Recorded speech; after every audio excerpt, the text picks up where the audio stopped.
Hello friends and welcome to the world of angel 1111। Friends, आज हम जानेंगे कि वो कौन सी 5 मिस्टेक्स हैं जो नॉर्मली इस ट्विन जर्नी में होती हैं। ठीक है, तो सबसे पहली मिस्टेक है being focused on your counterpart. जी हाँ, जो लोग इस जर्नी के स्टार्टिंग में होते हैं तो ये सबसे पहली गलती उनसे होती है कि वो कहीं ना कहीं अपने डीएम से या फिर डीएफ से ऑब्सेस्ड हो जाते हैं, उनके प्रति नीडीनेस से ऑपरेट करते हैं। और इंसान नीडीनेस से या फिर इमोशनल कोडिपेंडेंसी से तभी ऑपरेट करता है जब उसमें सेल्फ लव की या फिर सेल्फ वर्थ की कमी हो। तो यहाँ थोड़ा सा थम जाइए और गौर करिए कि क्या मैं इस नीडीनेस के एनर्जी में हूँ कि मुझे मेरा डीएम या फिर डीएफ चाहिए या फिर मुझे मेरा यूनियन चाहिए। देखिए, डीएम डीएफ की या फिर यूनियन की चाहत रखना is not bad, right, but उसकी ऑब्सेशन नहीं होनी चाहिए। फिर आप पूछेंगे कि क्या हम अपनी काउंटर पार्ट को मैनिफेस्ट भी ना करें? बिल्कुल करिए। Everyone deserve to be with their twin flame, ठीक है, बट उसे अपने इनर वर्क के रूटीन में मैनिफेस्ट करें and then let it go. फिर दिन भर उसी के बारे में सोचना, स्टॉक करना, रीडिंग्स देखते रहना इज़ नॉट गुड। दिन में जब भी आप एक बार या 2 बार मैनिफेस्ट करते हैं, उस टाइम पे अपना 100% फोकस से करें और फिर उसके बाद आप अपने काम में लग जाएं। ठीक है, जैसे कि मैंने पहले कहा कि everyone deserve to be with their twin flame, right. हर कोई डिजर्व करता है, हर किसी को ये हक है कि वो अपने ट्विन फ्लेम के साथ यूनियन में रहे, बट इस चीज़ को अपना ऑब्सेशन बिल्कुल भी ना बनाएं। ठीक है, तो अगर आप इस तरह से नीडीनेस से ऑपरेट कर रहे हैं या फिर इमोशनल कोडिपेंडेंसी में हैं और इन सारे इश्यूज़ के वजह से आप खुद पे काम करने के लिए, अपना इनर वर्क का रूटीन या फिर साधना करने के लिए कहीं पे कम पड़ रहे हैं, तो थोड़ा सा ऑब्जर्व करें और फिर उस तरह से अपने इनर वर्क के रूटीन में चेंजेस लाएं। ठीक है, तो अगर आप ट्विन फ्लेम हैं और अभी भी डीएम डीएफ की करंट एनर्जी या फिर रीडिंग्स, राइट, या फिर उसकी सोशल मीडिया स्टॉकिंग करते हैं, तो definitely you are on wrong path. तो इसी वक्त जाग जाइए, सेल्फ लव करिए, मिरर वर्क करिए। ठीक है, और अपने इश्यूज़ को देख के उनको एक एक करके हील करना स्टार्ट कर दीजिए। ओके, चलिए देखते हैं कि नेक्स्ट मिस्टेक क्या है। तो अगर आपको दूसरों को जज करने की आदत है, गॉसिपिंग की आदत है या फिर दूसरों को, लोगों को ब्लेम करने की आदत है, तो this will also become a big obstacle in your path. ठीक है, देखिए, ये एक अनकंडीशनल लव की जर्नी है, एक स्पिरिचुअल जर्नी है, और इस रास्ते पे जितने भी लोग हमसे जुड़ते हैं, हमें उनको साथ लेके चलना है। हर एक के एक्सपीरियंसेस अलग अलग है, राइट, हर एक के स्वभाव अलग अलग है, कर्माज अलग अलग है। तो फॉरगिवनेस का या फिर क्षमा का जो भाव है वो हमेशा साथ रखें। हर एक को ब्लेस करते हुए आगे बढ़ें, भले ही उन्होंने आपको कितना भी दुख क्यों न दिया हो। सबको माफ़ करते हुए आगे जाना है। तो ना ही किसी को जज करें और ना ही ब्लेम करें। हर एक को उनके उनके कर्मास पे छोड़ दें एंड ब्लेस करें। That's it. ठीक है, चलिए देखते हैं अब थर्ड मिस्टेक क्या हो सकती है। तो थर्ड मिस्टेक है सरेंडर इशू। अब इसमें क्या होता है, ज़्यादातर लोग बोलते तो हैं कि आई एम कम्प्लीटली सरेंडर्ड, मैं यूनिवर्स से सरेंडर्ड हूँ, बट जब भी थोड़ी बहुत डिफ़िकल्ट सिचुएशन आती है, कुछ ट्रिगर्स मिलते हैं, तो आप हिल जाते हैं। आपकी यूनिवर्स पे जो ट्रस्ट है, विश्वास है, वो टूटने लगता है। अपने डीएम या फिर डीएफ से या फिर इस जर्नी से विश्वास टूटने लगता है ना। और फिर आप इन सब के बारे में नेगेटिव हो जाते हैं, डाउट करने लगते हैं। और अगर आप इसी डाउट की या फिर नेगेटिव एनर्जी में ज़्यादा दिन तक रहते हैं, तो फिर गड़बड़ हो जाती है। आपका किया हुआ जो सारा इनर वर्क है वो धीरे धीरे ज़ीरो होने लगता है। देखिए, ये 3D मटेरियल वर्ल्ड एक इल्यूजन की तरह है। अगर आप अपने ट्रू ट्विन से डील कर रहे हैं और बहुत टाइम से इनर वर्क कर रहे हैं, तो आपके अंदर एक डीप बिलीव चाहिए, खुद पे भी और यूनिवर्स, एंजल्स पे भी, कि एनर्जी ऑफ डीएम या फिर DF is also changing due to my inner work, right. भले ही आपको वो दिखाई ना दें, बट डेफिनेटली पर्दे के पीछे everything is working out perfectly, जो आप अपनी इन फिजिकल आँखों से देख नहीं पाते।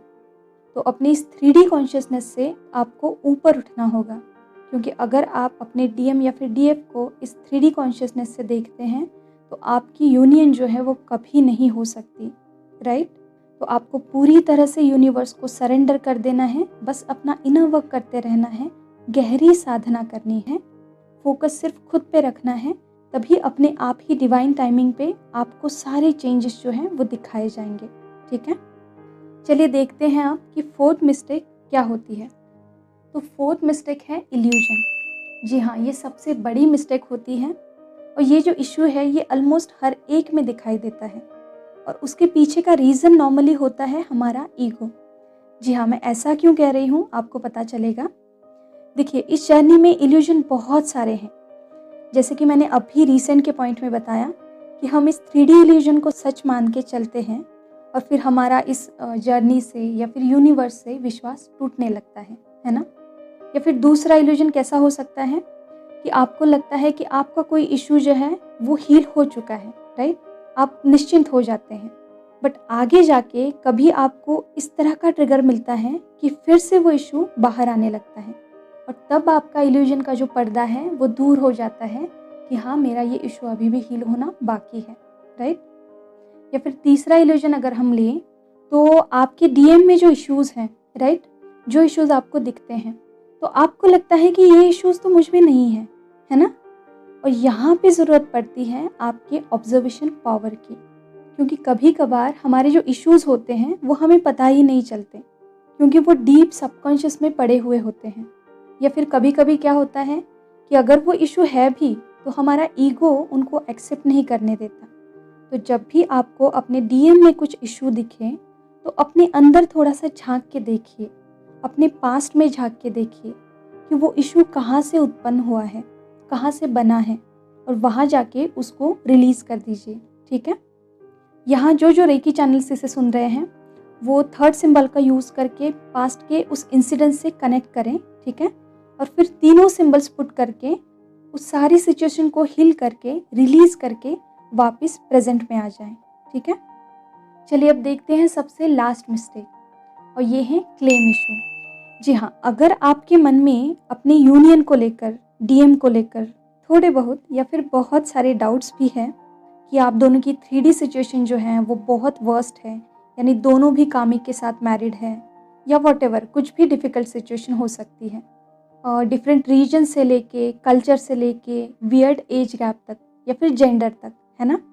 तो इन सारी सिचुएशन की वजह से अगर आपको अपनी यूनियन डिफ़िकल्ट या फिर इम्पॉसिबल दिखाई दे रही है या फिर आपको कहीं पे भी ऐसा डाउट है कि मैं ये डिज़र्व नहीं करती या नहीं करता, या फिर अगर आप खुद को कम समझते हो, for example you are not that good looking, right, तो इन सारी सिचुएशंस में आप इस जन्म में नहीं बल्कि किसी भी जन्म में अपनी यूनियन को, अपने डीएम या फिर डीए को क्लेम नहीं कर सकते। ठीक है, अगर आप क्लेम करते भी हैं फिर भी इन सारे नेगेटिव बिलीव्स की वजह से आपका वो क्लेम मैनिफेस्ट नहीं हो पाएगा। तो सबसे पहले इन सब बिलीव को रिलीज़ करके अपने नए बिलीव्स बनाएं। रिलीजिंग के लिए नीचे डिस्क्रिप्शन बॉक्स में एक लिंक है, तो रिलीजिंग रिचुअल 5-7 दिन तक कंटिन्यूस करके या फिर जब तक आपको लगे तब तक करके इश्यूज़ को पूरी तरह से रिलीज़ कर दीजिए और फिर नए बिलीव्स बनाइए that I deserve to be with my twin flame no matter what, या फिर I now claim my DM या फिर DF, we are one, nothing can separates us. ठीक है, इतना ट्रस्ट रखे खुद पे भी और डिवाइन पे भी कि चाहे कितनी भी वर्स्ट सिचुएशन हो, मुझे पता है, रादर मुझे डीप बिलीव है कि हम यूनियन में आएंगे इस 3D प्लेन में, क्योंकि अदर प्लेन्स में हम ऑलरेडी यूनियन में ही हैं, एक ही हैं, राइट। ये सारे एंजल्स, यूनिवर्स हमारे साथ हैं, तो फिर मुझे किस बात की चिंता है। राइट टाइम पे, डिवाइन टाइम पे सब कुछ ठीक होगा। बस मुझे अपना इनर वर्क, अपनी साधना करती रहनी है, अपने इश्यूज़ को हील करते रहना है और अपनी कॉन्शियसनेस को रोज़ थोड़ा थोड़ा रेस करते जाना है, साधना में गहरे गहरे जाना है। ठीक है, तो होप कि इस वीडियो से आप जान गए हैं कि आप अगर इस ट्विन जर्नी में हैं तो आप किस तरह की गलती कर रहे हैं और उसे किस तरह से आपको सुधारना है। ठीक है, तो चलिए आज के लिए इतना ही। खुद का ध्यान रखिए, खुद को सेफ रखिए। God bless you all of you. Deep thanks to reiki angel, doctor मिकाउसी and all holy masters. Thank you.